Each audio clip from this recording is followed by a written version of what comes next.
as you can see, Eleanor of Castile and the Eleanor Crosses with this beautiful photo taken by the late Mike Ingram. This sort of time of year, this is our local cross. For those of you who don't recognise it, this is the Hardingstone cross, or nowadays we tend to call it the Northampton cross. Beautiful photo of it. What I'm going to be telling you about is some background about Eleanor herself, so you've got some sort of understanding of the person, how the crosses came about, and I'm going to look at this cross in particular, the Hardingstone cross, and hopefully there'll be enough time to run through at the end something about all the other crosses. I should say I'm not an historian, so the information that I'm going to be giving you has been gleaned by true historians. I'm just a very amateur enthusiast, but hopefully you'll all get something from it and a little bit more understanding of Eleanor. I should say, if I whet your appetite about Eleanor of Castile, I can thoroughly recommend this book by Sarah Cockrell, which I'm holding up to the screen, The Biography of Eleanor of Castile by Sarah Cockrell. Excellent book. Right, Eleanor, let's have a look. Hopefully this will move on. No, it's not. It's not moving on. Ah, there it is. Right, it's now moving on. Right, Eleanor of Castile. Here she is. Well, we think it's her. Obviously, it's their approximation of what Eleanor looked like. Born in Castile, and you see her dates there, 1241 to 1290. And we're just before coming on screen saying to Jean that we're at the right time of year, because the date of birth for Eleanor, the nearest that we can come to is about the 23rd of November. So we've just missed her birthday, and she died on the 28th of November. So we're right in that middle section. But here she is. It's a picture that I think when you see her tomb effigy, you'll see that there is great similarity of what you can see there. And she would become Queen Consort to Edward I, who's also shown there. And that, I think, is quite a good depiction of him, because it shows him with the wonky eyes, that he did inherit this droopy eye from his father. So it's probably a good representation of both of them. She was described as beautiful, which was fairly normal for aristocratic women to be regarded as that, but I think she probably was. Born in Castile, which nowadays we would think of as Spain, but if we look at this map of the Spanish mainland during this time, you can see it was all separate kingdoms. Castile there, the pink in the middle, but you'll notice that the sort of browny colour at the bottom and North Africa, it was the time when the Muslim Moorish people occupied that part of Spain. So Eleanor was born while her father was trying to get the Moors out of Spain. And if we look at her parents, you can see on the left is her father and mother. Her half-brother is shown on the right. But Eleanor's father, Ferdinand, was king, a very successful king. Well, successful at those times. He was a very religious man, and in fact would be made a saint after he died. But he occupied himself trying to get back this land that the Moors were occupying. So he spent a lot of his time out fighting, and in fact, Eleanor herself was conceived while he was laying siege to Seville. So, and as she grew up, she did follow him around, so she could see what being a successful king was about, the politics of it as well as the fighting element of it. Ferdinand was very enlightened and he was very intelligent. He made sure that all of his children, whether they were male or female, were all educated to the same level. So Eleanor was very well educated. She could read. She could also write, and writing was quite unusual in those days. And she was a great lover of reading books. And her mother there, Jean, or Joan as she's sometimes called, Countess of Ponthieu, that was Ferdinand's second wife. His first wife had died, and he married Joan when Jean was only 17 years of age, so she was quite a young bride herself. But she was a powerful woman. She had her own county in Ponthieu in France, so she was a strong, intelligent woman. So Eleanor was brought up under these very influential parents who encouraged her in her education and how to run country, because Ferdinand obviously was running his kingdoms and her mother was also responsible for her county in France. Sadly, Ferdinand died when Eleanor was 11, and so her half-brother, which you see on the right there, Alfonso, he came to the throne. Now, Alfonso, again, very well educated. In fact, his nickname, he would be known as the Learned, very close to Eleanor, although he was much older. They were very close, and he continued with Eleanor's education. But what he also did was he started to lay claim to the area of Gascony, which was, I'll show you the picture. You can see Gascony shown here at the bottom there. It joined on to Castile, and he argued that that actually was Castilian territory because it had come to Castile as a marriage settlement back when Eleanor of England married into their family. You can see at this time that all of that sort of orangey pinky colour, that all came under control of England. This is under the time of Henry II, so we're talking of the 100 years before Eleanor was born. But these were the days when England controlled more of France than France did itself.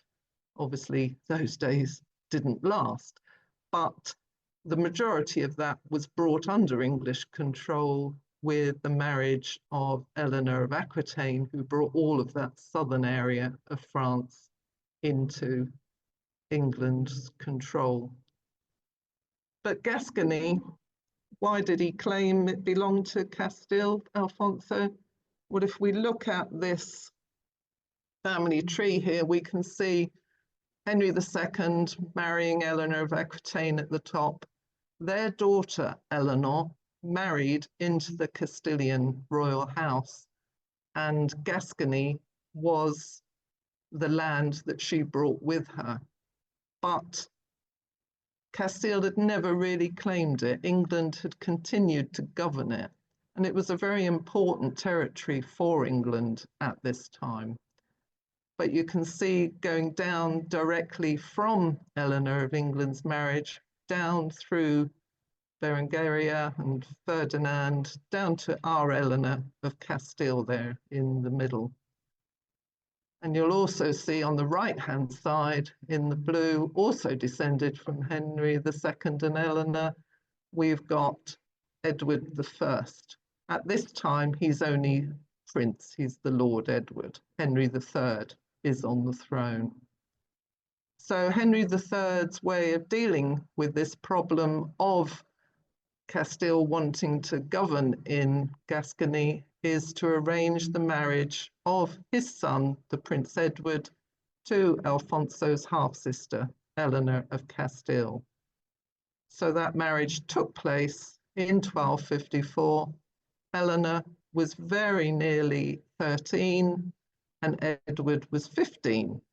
They obviously had no say in the matter at all. It was normal for marriages of this type to be arranged, and it was purely a political marriage. But very happily, if you like, for Eleanor and Edward, they rather fancied each other right from word go. Eleanor, obviously beautiful, as we've heard her described. Edward was a tall, strapping lad. He would grow to be 6'2", would be called Longshanks. Whether he was 6'2" at this stage, I don't know. But they liked what they saw in each other. And it proved to be a very happy marriage. There was never any indication throughout their married life that Edward ever took a mistress or had illegitimate children, which was the norm at this time. He stayed faithful to Eleanor. They had lots of interests in common. They liked to hunt, they liked music, they played chess together, they both well educated, liked to read. And so they had great enjoyment with each other and a great sense of humour, apparently, both of them got on really well. Edward wanted Eleanor with him all the time. He hated to be parted from her. And Eleanor, of course, was just as happy to be with him. So always they were together, and they were known for being together. And of course, so much so, they would go on to have at least 16 children together. And these are the children that we know of anyway. 16 there you can see, but sadly, only those in red and the bottom one in blue survived unto adulthood. And as you can see, the only male of that was that last child, Edward, born when Eleanor was 42. So it was a tricky time, really, just having that one son. As I say, wanted to be together all the time. They were together all the time, but initially they were in Gascony before coming over to England after their marriage. And of course, when Eleanor came over, she brought a lot of things that she was familiar with in Spain with her. And I've just put these pictures up just to give you some indication of the things that she brought and influenced in England. They weren't always taken very well by our local English court, but they all caught on. Top left, you'll see carpets. She was used to the refinements of the Moorish palaces and that Moorish influence, and carpets were what she was accustomed to. So she brought the use of carpets into England, the first recorded use of carpets on the floor. Bottom left there, tiled bathroom, unheard of in England, but obviously she was used to it in the Moorish palaces, which they're still there. If you go to the Moorish part of Spain, you see these beautiful tiled palaces and the bathrooms. And she brought the first recorded tiled bathroom to property that she had at Leeds Castle in Kent. She brought that. Top right, gardens. Again, the Moorish influence. She loved gardens and water features, we'd call them nowadays. And all the residents they had as they travelled around, because this is a time when there was no fixed court, they travelled around the country. But at all of the premises, her father-in-law, Henry III, and Edward made sure there were beautiful gardens, and she also kept her eye on them and made sure they were okay too. And in the middle there, you'll see the hollyhock. Now, there is no written evidence to say that Eleanor brought the hollyhock to England, but it did appear in the country at about this time. So maybe she did, maybe she didn't, but it would be nice to think that she did. She was very keen on domestic refinement, if you like. And you'll see that knife and fork in the middle there. She's the first recorded use of the fork in addition to the knife. She was used to these refinements in the beautiful palaces that she came from. And the bottom right there, perhaps the most important thing.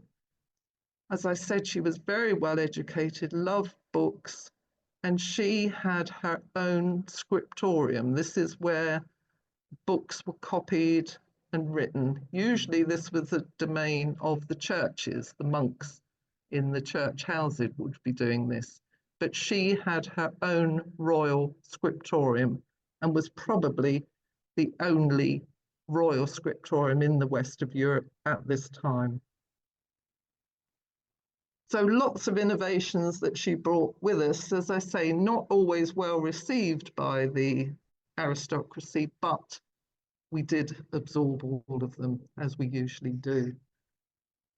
Now I'm going to have another local interest here, which those of you in Northampton will probably recognise, the Church of the Holy Sepulchre in Northampton, 1268. So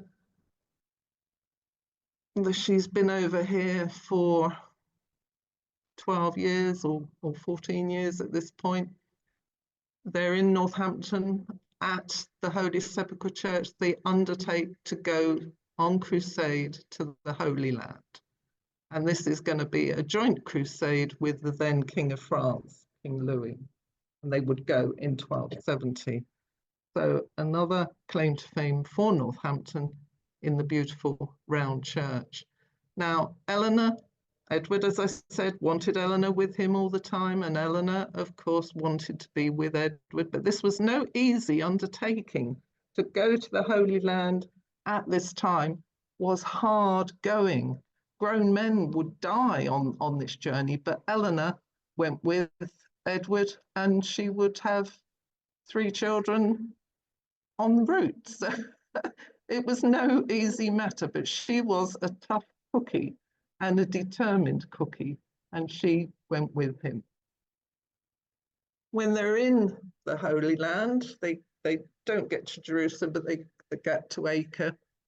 And 1272, Edward has an assassination attempt on him. He's attacked with a poisoned dagger.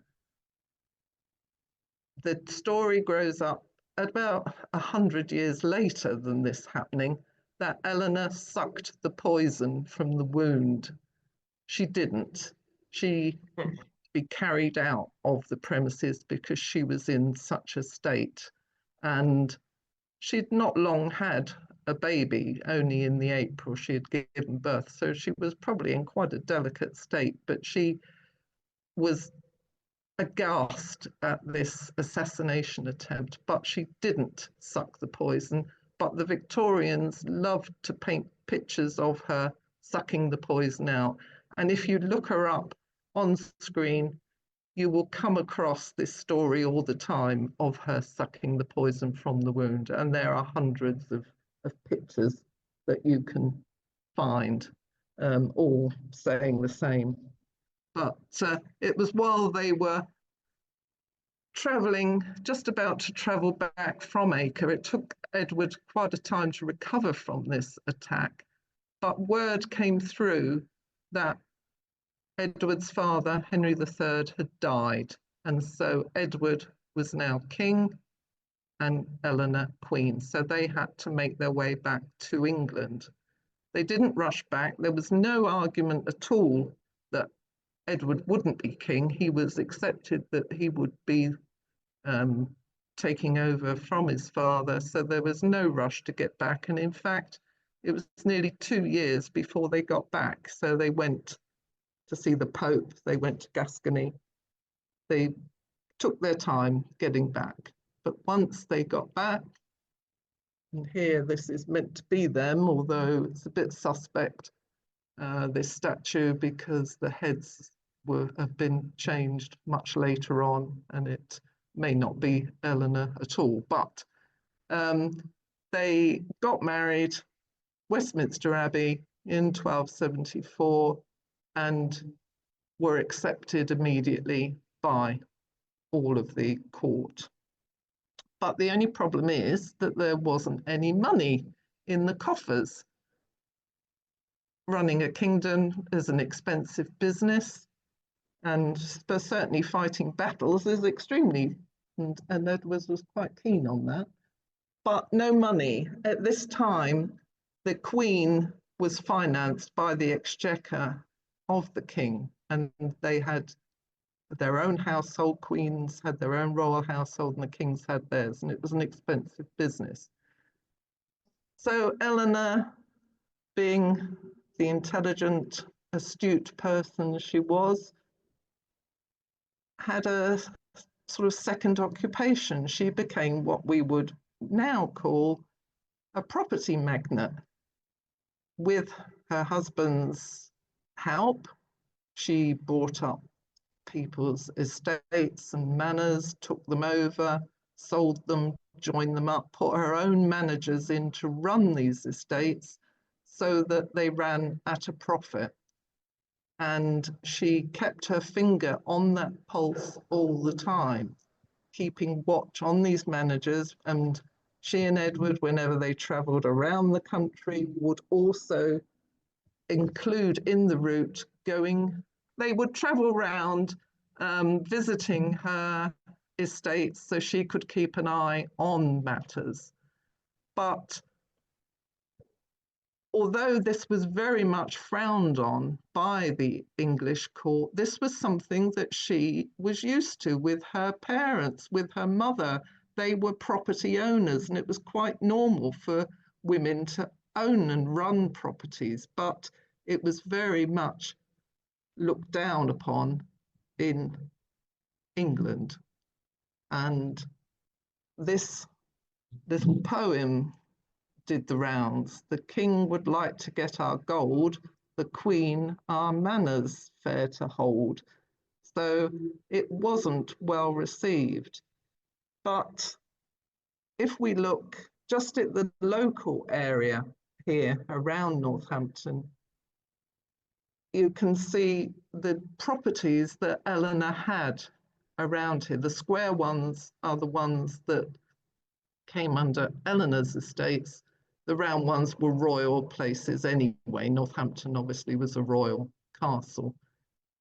So she had a lot of interest in this area, but overall, across the country, she had over 200 properties that she was keeping her eye on and running. And these gave her an income of well over £2,000 a year, which financed her household. So she wasn't a draw on the Chancellor, on the Exchequer. And when she died, those properties and that income was passed down to the queens that followed her. So they too were not a draw on the Exchequer, and that lasted for over 100 years. So she was this astute businesswoman, but also quite good for the country in one way. But 28th of November, she dies. Harby is where she is. They've been touring around, going round the properties, but Eleanor is getting more and more ill. She's probably been ill for the last between 2 and 4 years, because there are records of various medicines that have been purchased. Both she and Edward had been arranging the marriages of their youngest children, trying to tie up loose ends. She had had a visit to the person who would make her funeral effigy. So it was known that her days were numbered. What she died from, we don't know. But she had obviously been getting,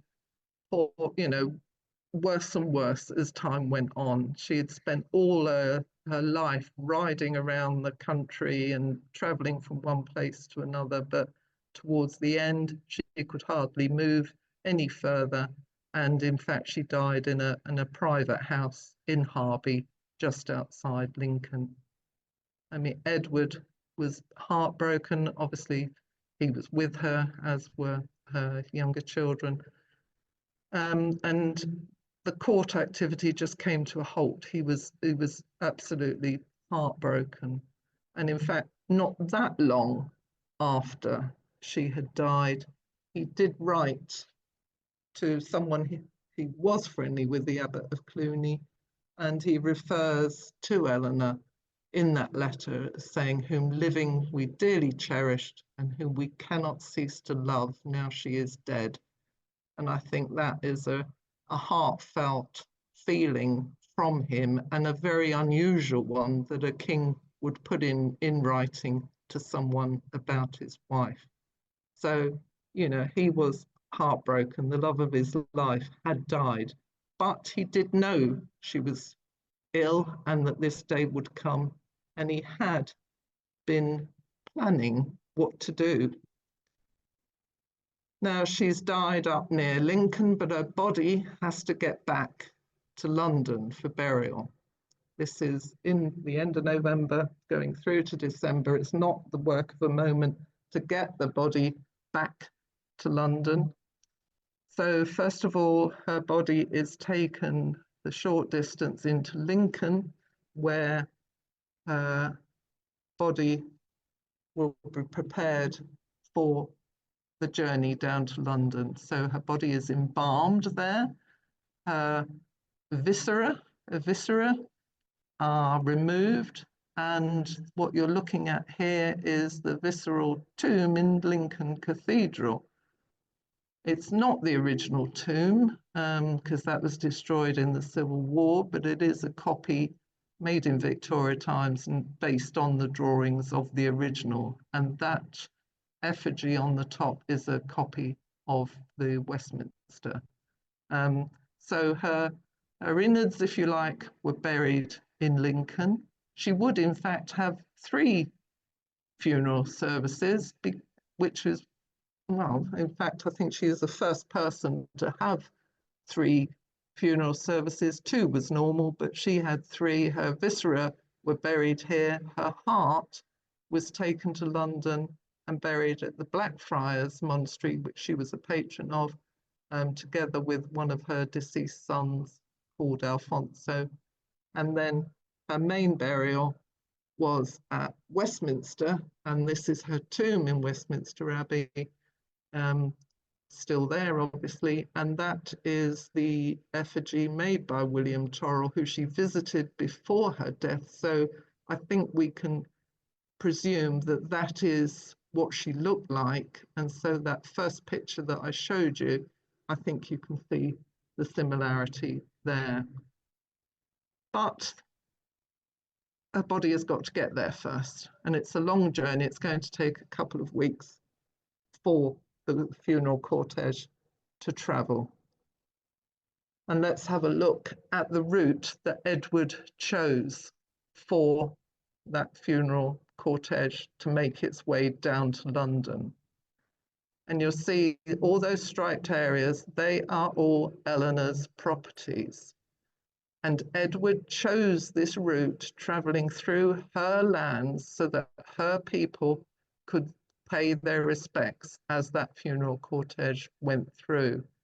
Had he wanted to get down to London as quickly as possible, he would have taken the A1 and the M1 of their day, Ermine Street and Watling Street.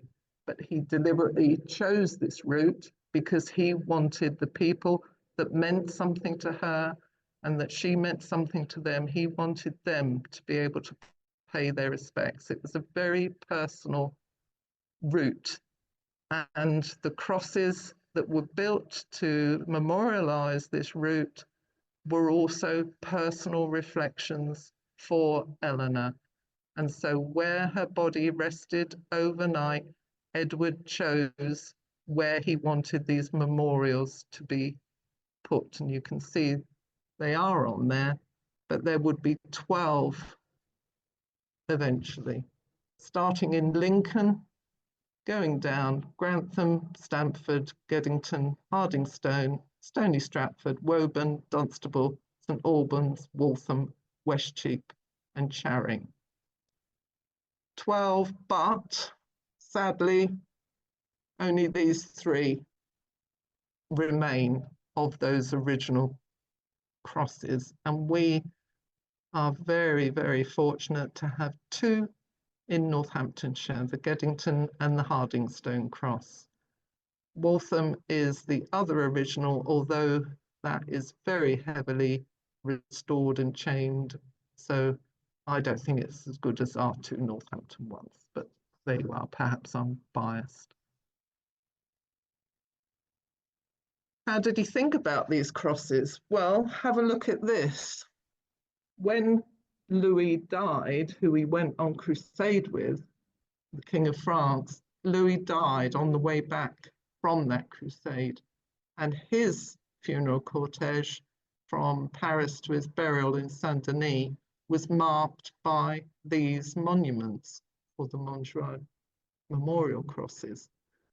And I think you can see perhaps where Edward got his idea for these crosses. Nothing written down to say, yes, you know, I quite like those crosses by Louis, so I'm going to do the same. But I think we can see perhaps where the inspiration came, because there was nothing like this in England before this.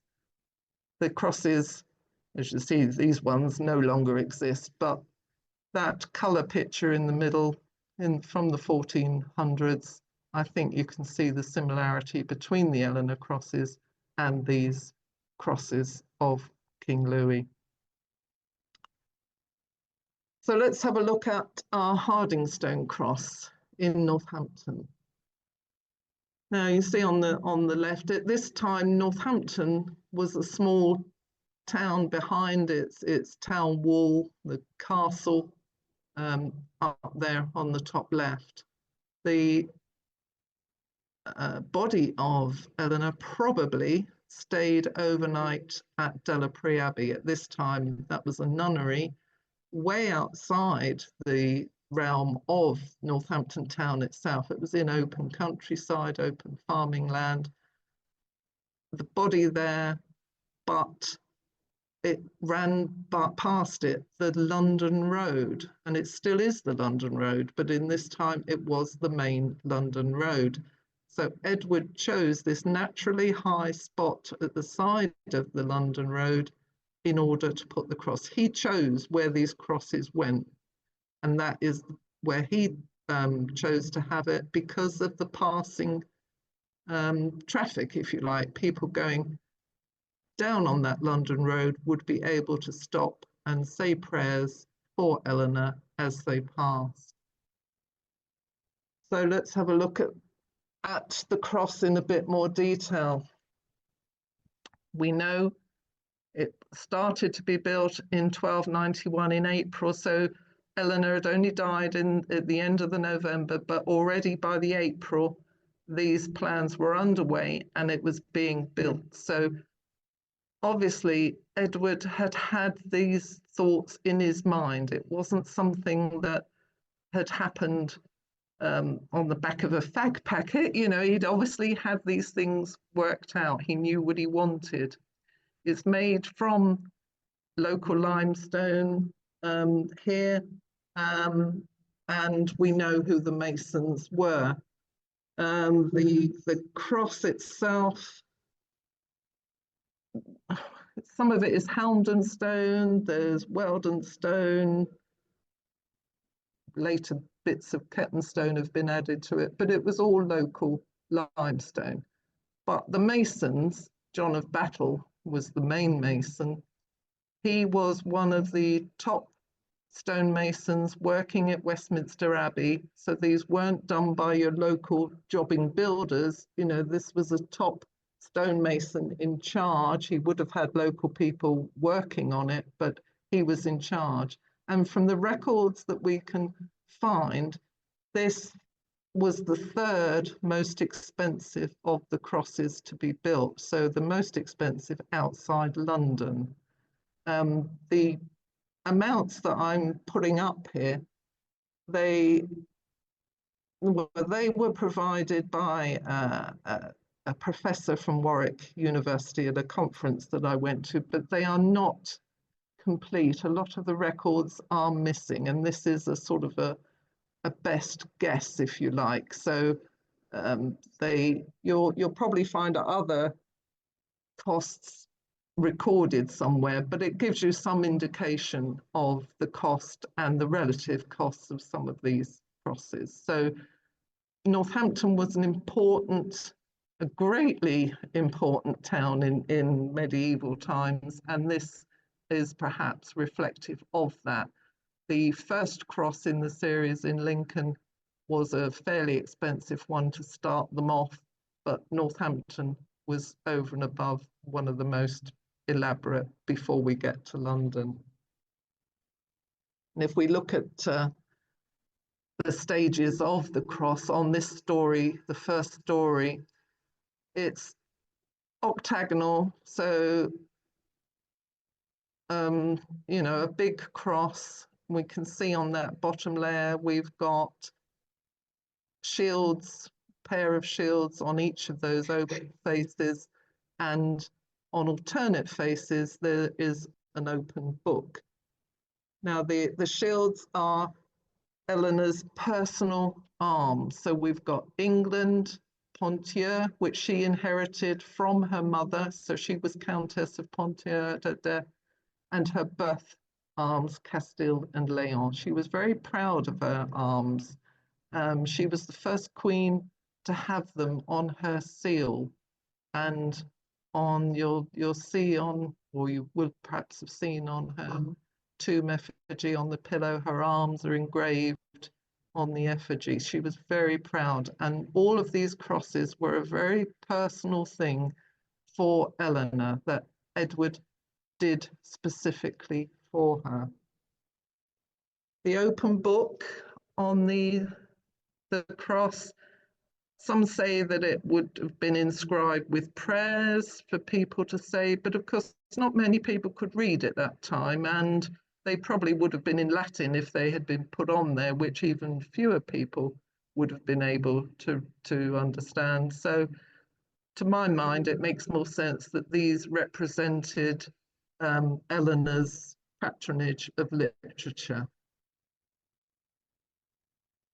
If we go up to the next stage, we've got the figures of Eleanor, 4 on this one, all different, all slightly different, 6'6" tall. They're on the cardinal points of north, south, east and west, and we know the sculptor William of Ireland, and he was paid £3, 6 and 4p for each statue. He made them in London, and they were carted up to Northampton. As I say, all slightly different. They're all a bit worn nowadays. As you can see on here, the weather and the pollution is rather getting to them.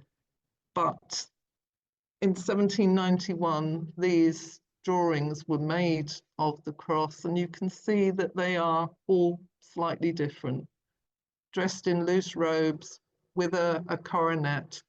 And this was how Eleanor's body travelled on her funeral cortege. She was dressed as if for a coronation. She wasn't in a coffin on the cortege. She travelled atop the cortege in this loose gown with a coronet, and she carried a sceptre as well. But you can see they're all slightly different. At the top of the cross, there would have been a cross because it was always referred to as the Queen's Cross. But we know that that cross had gone by 1460. The Battle of Northampton took place in the grounds of Delapree Abbey in 1460, and this was referred to as the Headless Cross. So we know that that had gone by 1460. What it looked like originally and when it went, we don't know, but we do know there was some sort of cross on the top there. Now, this has stood since 1291, so we know, or we presume, some work had gone on to keep it standing all those times. And I'm going to just look at a couple of the restorations that have taken place, the important ones over the time, just a few of them. And the first one that we know about, took place in 1713. And you'll see from this picture, this was a drawing done in 1791 following the restoration, but you'll see it's now got a cross back on the top of it. It's also been turned into a sundial. You can see just under the cross there are some projecting vanes, because Eleanor's statues were looking north, south, east, and west. It was thought that it would be put to good use as a sundial. There are also some tablets, inscribed Latin tablets affixed to the bottom that commemorated Queen Anne, who was on the throne at the time. Excuse me. Sorry. So that was in 1713. And it stayed like that for some time. There were some minor bits of work done to it in the intervening years, but the next restoration we look at happened in 1840. And you'll see by these pictures that the cross on the top has gone and it's no longer a sundial. This was undertaken by the supervision of Edward Blore, who was a surveyor at Westminster Abbey. And he was assisted, and here's a St. Peter's local connection, he was assisted by George Baker, who was a well-known local historian and whose sister Anne uncovered the capitals at St. Peter's Church, and they lived in Hazelrig House. He was a very respected local historian, and he advised Edward Blore on this current restoration. In fact, Edward Blore, I should just read this, he described the previous restoration as much disfigured by the repairs executed by officious and ignorant individuals. So he obviously didn't think much of the 1713 restoration. His idea was to get it back to what it should have been like. So the sundial was removed, the cross was removed, and the tablets put up for Queen Anne. They were all removed. Some work done to replace bits of stone as well. If you go to the cross nowadays, there's a picture on the top right where I've highlighted on the wall behind the cross, you'll see the 1713 praise to Queen Anne. It's all in Latin, but that is now inset in the wall behind the cross. The Maltese cross that was put up at 1713 and removed, it now languishes in Abington Park Museum in Northampton, and it's rather forlornly abandoned there. Well, a bit later in 1884, the steps were replaced. They did uncover, there was a couple of original steps. You can see right at the very bottom on the right, there's bits of white. That was an original step, and there's probably one underneath that as well. But the ones above were replaced with this Derbyshire gritstone, but they were a copy of what was there before. And I just thought it was interesting to look at these old photos. Now this one, I think, dates to before those steps were replaced, because the cross itself looks quite low down on those steps. By comparison to these ones that were 1903, when the steps had been replaced, and the cross is looking much more pert and upright. So quite interesting to see the old photos. Now, the next restoration I'm going to look at is sometime after, and anyone local might remember this, 82 to 84. By this time, we had moved on from restoration to conservation. So minimum work was done replacing bits on the cross, but what was there was being conserved. This was undertaken by Richard Marsh, who had been working at Wells Cathedral, the work there. So again, a very experienced person doing it. The repairs they did were all natural lime mortars. They coated the cross in this lime wash, but not the figures. The interesting thing, I think at this time you can see the scaffolding going up there, and when they'd finished, apparently the public could go up and have a look face to face with the statues up there. They don't allow it nowadays with health and safety, but that must have been a wonderful view for the local people going up there. The statues themselves, which you see here, they were all removed at this time and taken to the workshop in Oakley to be worked upon. As you can see, the backs of them are not carved. They replaced some of the strapping and put stainless steel figures in. They looked at the statues, couldn't find any trace of any colour pigment, because there's always been a question, were these things painted? They couldn't find any evidence that they were. What they did find that was jolly interesting was the figure facing east had the back of her head chopped off a bit, which they thought was a bit strange. And what they discovered was that figure was standing on a very nicely carved pedestal. But what had happened back in 1291, when that figure was put up there, she didn't fit through the niche. So they had to carve this bit off the back of her head to get her to fit into her niche. I can imagine the language was probably quite blue at that time.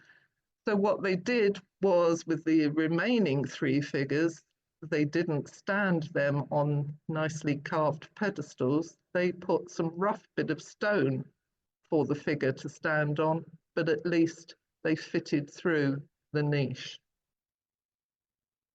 If you go up to the statue now, next to the Queen Anne Latin one, you'll see three of those pedestals. The rough bit of stones that were put there, they now are set in the wall behind. The nicely carved plinth, I did look that up, and apparently it was meant to be put, no,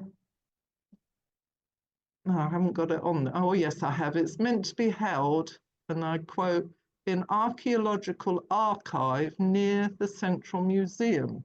That was recorded in 1984. So where it is now, whether it's over at the Ark at Chester House, I don't know. But anyway, the three odd bits of stone are now set in the wall. So this was in the 80s. It was meant to be looked at at least every 10 years for any work that needed to keep the cross standing. But come 2016, no work had been done since the 1980s, and the cross was getting in a bit of a state, to say the least. There was a lot of vegetation growing out of it, bits of stone were falling off. And so a campaign was started to get the council to do work on the cross. The council are responsible for this cross, but they obviously didn't want to spend the money doing it. The campaign gathered weight. This fence was put up around the the cross, and these signs appeared. Don't know where from, but they appeared, and there was a big public demand for work to be done. English Heritage gave a grant. It was put on the at-risk register, and they gave a grant for half the cost of the work needed. And eventually the council stepped forward and arranged to get the work done. And so in 2019, Skillington were appointed to do the work. And this is them with their scaffolding, which was quite a tricky thing to put up because it's a scheduled monument. It mustn't touch the monument at all. They tried to do as little dismantling of the original stone. They changed anchors. They did lots of work with mortars that matched. They took a great deal of time over it. They also ran the latest sort of X-ray machines over it to see if it had been painted. They did find some trace of lead in some of the places, but this may have been modern pollution. They don't know. There was no physical evidence of any paint at all, but it could have been just the pollution. It's standing on the edge of the London road, and there's an awful lot of traffic goes past it every day. But one of their main problems was that in the first month Skillington were there, they had 4 separate portaloos pinched over the course of a month, and these cost £1,000 each. So they were not happy. But the work was done. Here's some of the troubles that they were up against. You can see how that stone was coming amiss. They repaired that. The stone that they used where they had to replace some stone was Weldon old stock stone, so it wasn't, brand new stone. It did blend in with what was there. And it's just a couple of photos of up close. As I say, the public were not allowed up there nowadays, not like in the 1980s. I'm afraid health and safety would not allow the public to go up. But here's some views of the figures there. And so we have the beautiful cross that we have today, and I think looks fantastic. It is meant to be reviewed. There has been one maintenance visit, as far as I know, was carried out 2 years ago, I think now, or last year. But we're still awaiting the written report from the council. But it is a beautiful monument, and it's looking very majestic sat there. To go back to Edward, if you remember, Edward only had that one son who was still young when Eleanor died, so pressure was on him to marry again. But it was nearly 10 years before trouble with France meant it was expedient for him to marry the king's sister Margaret here. And at the time of their marriage, he was now 60, she was only 20. But in the years that they were married, the 8 years they were married, Margaret would have 3 children, 2 boys and a girl who inevitably they called Eleanor. When Edward died, obviously Margaret was still a young woman, but she never remarried. She said, when Edward died, all men died for me. So the Welsh didn't think much of Edward, and the Scots certainly didn't like him, but he obviously had a way with women. They all seemed to like him. So that is that. I'm going to, hopefully, we've got time to run through the crosses, the other crosses. Now, starting at Lincoln, this was the first cross that was constructed, but sadly, this is all that now remains of it. If you go inside Lincoln Castle, you'll see this part of one of the statues of Eleanor. It had been used as a footbridge across a dike. It was recovered in the 19th century. But we don't really know what the cross looked like. We imagine it was similar to the Hardingstone cross, but there aren't any pictures of it, so we don't know what it was like. We know William of Ireland, who did the statues of the Hardingstone cross, was the same used at Lincoln, William Imaginator. He was described as, it was William of Ireland. And it was a fairly expensive cross because it was the first one on the route coming down, but that is all, sadly, we've got of it now. The next one coming down, Grantham. We know very, very little about the Grantham cross because there's no figures in the accounts for this one, so we don't know how much it cost. We think it lived, I don't know Grantham, but at the High Street, but we don't know what it looked like. It was destroyed, as a lot of these crosses were in the Civil War, and this is now on the Guildhall, I think, Grantham Guildhall. It was put up in 2015, so that's the only thing we have of Grantham. Coming down, Stamford, again, nothing left. We do have this modern sculpture. There was one of the roses that was on the original one. You can see that in the bottom right. It was found in the garden of this antiquary, William Stokely, who lived in Stamford. And the modern one makes use of that. You can't see it in that photo. It's not a very good photo, but it's all cut with a rose motif going up it. But again, it's gone. It had gone by just after the Civil War, so we don't know much about that one. Here's our other one in Northamptonshire, the Geddington Cross. This one was started later than most. This is a very personal one for Edward. Geddington had a royal hunting lodge that both Eleanor and Edward were very fond of. They loved hunting and riding horses and hunting with dogs. They spent time here whenever they could.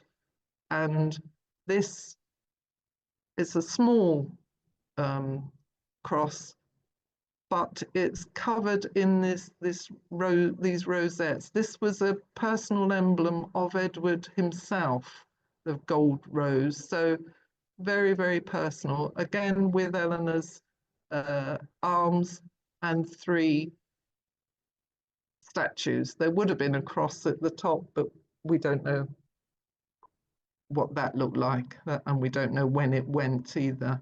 But there would have been a cross on it, on all of them, because they were all known as Queen's crosses. Again, built from local limestone, in this case, Haldon and Stannion. And this one is maintained by English Heritage. It's in a small village. It's probably a lot more traffic nowadays than there ever was, but it's stayed, it's managed to remain because I think of its position in a small village away from a main town. But it's a beautiful cross, and we're very pleased to still have it. Going down, Stony Stratford,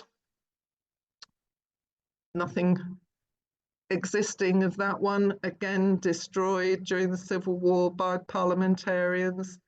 There is this commemorative plaque now attached to the High Street, but although we think we've got some of the records of the cost, you can see it was much less than the main crosses like Hardingstone. So it was probably like the Geddington one in size, but disappeared, Civil War. The Woburn cross going on, that we know some of the work that was done by Ralph de Chichester. There's nothing of it surviving, and nobody knows where it actually was. So very little information known on that one at all. Dunstable.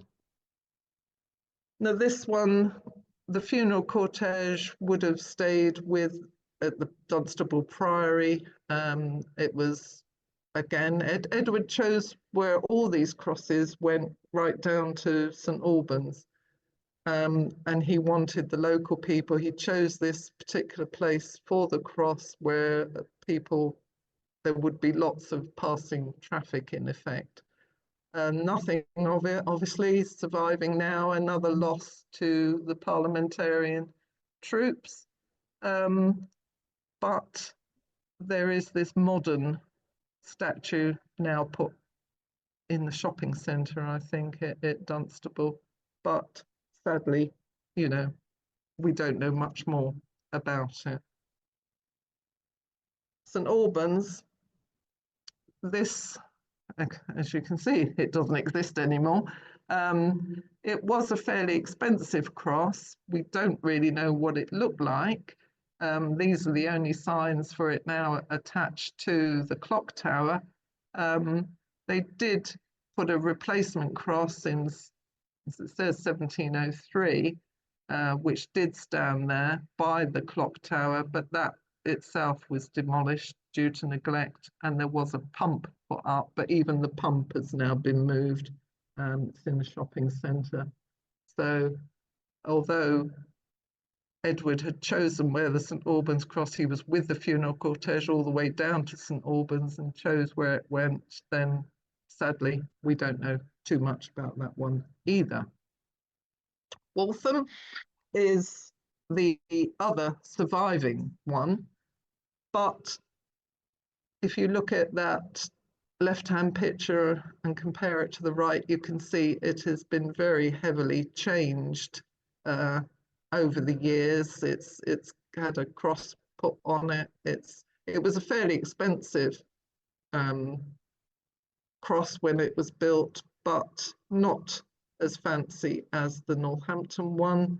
Didn't cost as much, and there's only 3 figures on this one. It's had numerous restoration projects done to it, and in the 1950s, the actual statues were all removed and replaced with replicas. So the ones you see now are replicas, but these are the original ones that they did remove, and they put them in Cheshunt Library in the 1970s. They're now in the V&A, but this was them when they were removed. Westcheap Cross. This, again, Civil War, 1643, it was demolished, but the cross that they did tear down, and here's some depictions of it, were probably not the Eleanor Cross anyway.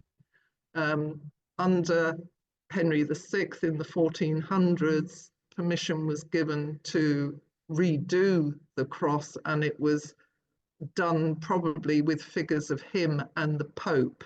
Henry VI was an extremely religious man, and so the depictions here are nothing like the depictions that we do know of the Eleanor Crosses. There are far more figures in here, and they are mainly of the King and the Pope. And of course, under the parliamentarians, the Pope would have had to go, and he went. So that one no longer exists either. The last in the route, Charing Cross. All of those of you that come out of Charing Cross station will recognise the cross on the left, but this wasn't where there was a cross originally. It was in the Royal Mews, and this was the most expensive of the crosses, obviously. 800 and odd pounds. It was built of marble. We know the masons that worked on it. But again, that was taken down by Parliament 1647. And when Charles II was came back onto the throne in the Restoration, he built this statue that you see in the middle of his father on horseback, where the original Eleanor Cross did stand. So that marks the spot of the Eleanor Cross. Obviously, nothing of it left today, but that is where the distances from London are still measured on maps. To the distance to London, it's still measured from there. The cross that you see on the left is Victorian, in front of the Charing Cross station, and in effect is an advertising hoarding for the station and the hotel that it stands in front of, designed by the architect E.M. Barry. So although it's a lovely cross, it isn't an original, although lots of people still think it is. But if you go down to the underground of Charing Cross station, you'll see these beautiful murals on the wall of Charing Cross station.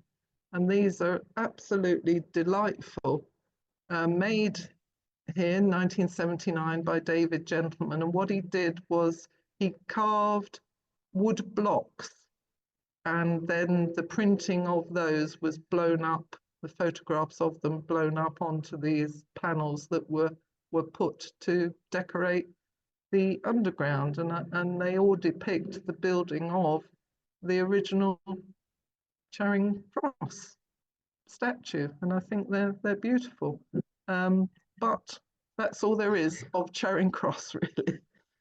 So that is the story of Eleanor and her crosses, and I hope it's given some sort of understanding of Eleanor herself, what a strong, charismatic woman that she was, a power behind the throne, really, of Edward, and a real partner with Edward. And Edward and she were a deeply loving couple, and Edward gets a bad press, but he was a very, very loving husband and made this personal contribution to Eleanor's memory. And I hope that everyone is a bit more enlightened by what I've told them.